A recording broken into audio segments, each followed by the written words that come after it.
Radiographs, and we'll start with this patient here, and we'll be able to look at supine and upright views of the abdomen. And I'll go over my general approach and try and keep it simple without overwhelming you with details. So the first thing we'll take care of is the most common indication that these are obtained for, which is going to be obstruction. That's going to require evaluation of the bowel gas pattern. So first we want to determine small bowel from colon.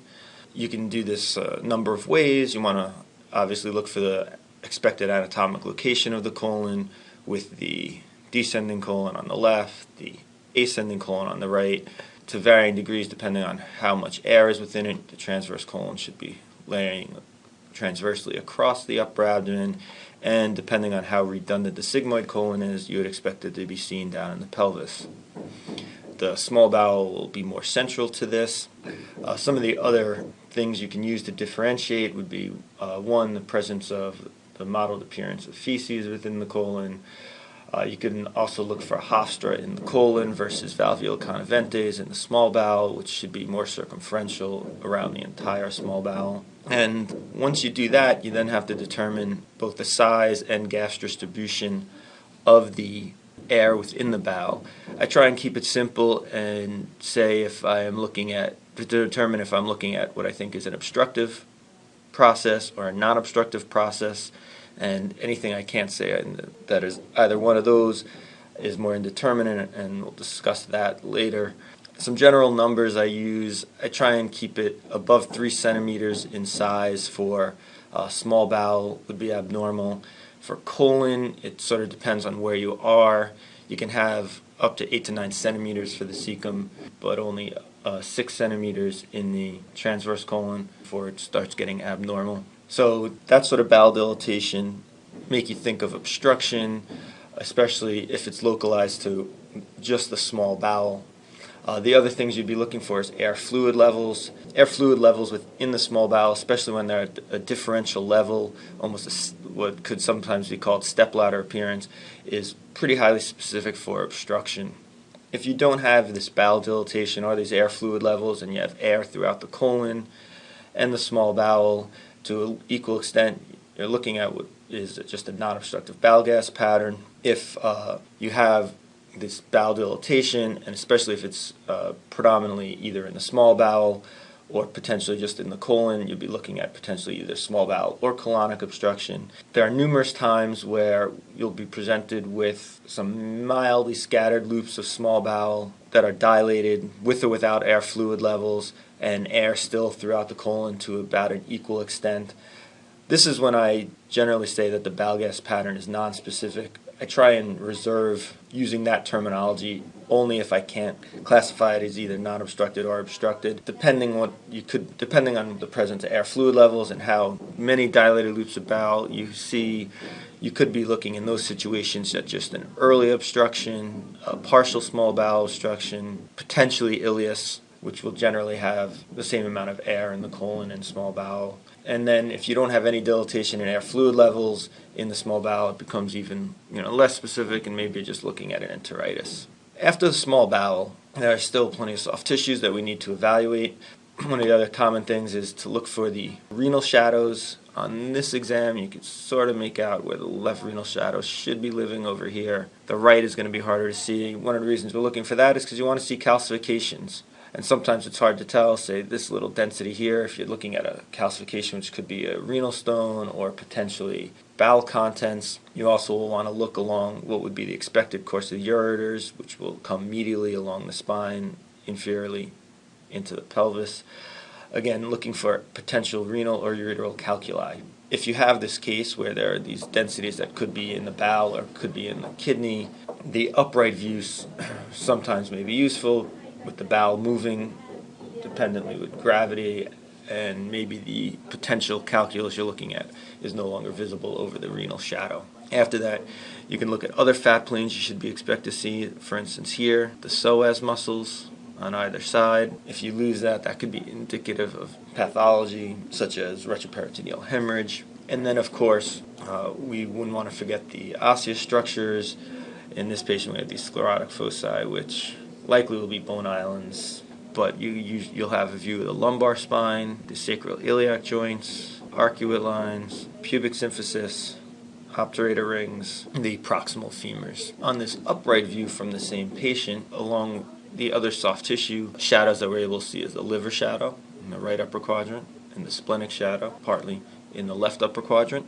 You can potentially call splenomegaly and hepatomegaly off of abdominal radiographs. And of course, the other entity that will always be paramount to evaluate for is going to be free air, pneumoperitoneum, easily picked up with upright films, where you will expect to see the free air collecting under the diaphragm. On this view, we obviously only have the left hemidiaphragm fully incorporated, but not the right.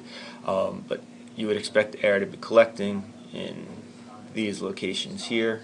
Usually easier seen over the liver shadow, where you don't have to differentiate the free air from potentially the stomach bubble. Okay, so this is a different patient, which will be useful to better look at the stomach bubble. And again, here's colon with the Hofstra markings you would expect to see. Here is stool within the distal rectosigmoid colon.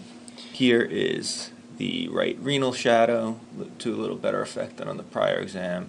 Again, you can see how the psoas shadows might be more difficult to see all the time. You get a sense that one is here and the other is likely here. This will also common finding. You'll see a bunch of surgical clips in the right upper quadrant, which are most commonly due to a cholecystectomy. Okay, again, moving to a different patient. This one has a percutaneous gastrojejunostomy, which will be nice to show you the anatomy. So the self-retaining loop here is in the stomach, exiting into the C-loop of the duodenum, towards the ligament of Treitz, and then the distal part of the tube is within the proximal jejunum. And here shows the expected location of your colon from the ascending colon all the way through the rectum, and this is a Foley catheter in the bladder. We'll use this case to highlight the expected location of the ureters. These are bilateral nephroureteral catheters. This self-retaining loop here is in the renal pelvis on the left, and then from there to this loop here in the bladder is the course of the ureter.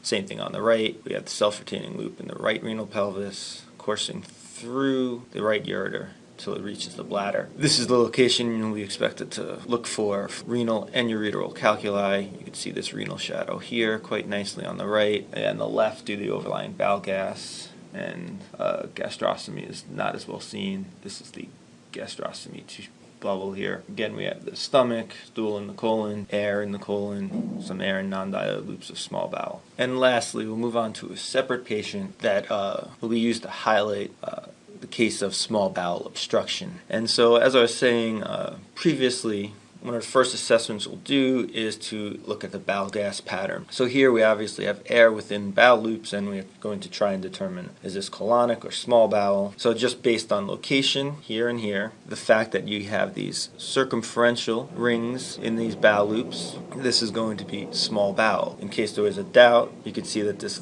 loop above it has the typical hofstrations that we expect to see with the transverse colon. Here is the descending and sigmoid colon.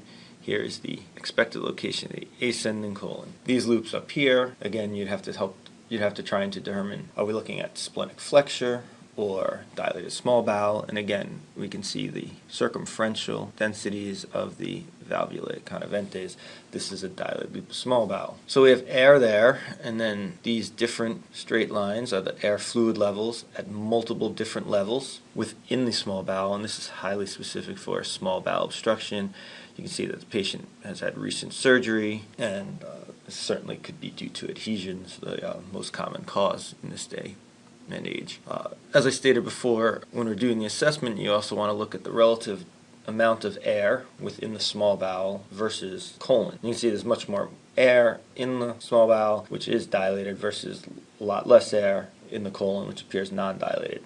These all favor the small bowel obstruction. So in summary, like any radiographs we look at, there are multiple different areas we need to assess: the small bowel pattern of air, the colonic pattern of air, the soft tissue shadows from the renal shadows and the psoas shadows to include the hepatic and splenic shadows, and of course the osseous structures. I return to the initial radiograph here, just showing us a essentially non-obstructed bowel gas pattern, and we'll return to the last radiograph here, showing us the classic appearance of a small bowel obstruction. I'll conclude with a few words on differentiating these two again, as this is the most often cause of confusion when initially assessing abdominal radiographs. Overall, you're trying to determine which bowel you're looking at, be it small bowel or large bowel, if dilatation of either of those is present, if that dilatation involves only the small bowel or only the large bowel, if there are air fluid levels present, and also the relative amount of air within the small bowel versus the colon. All these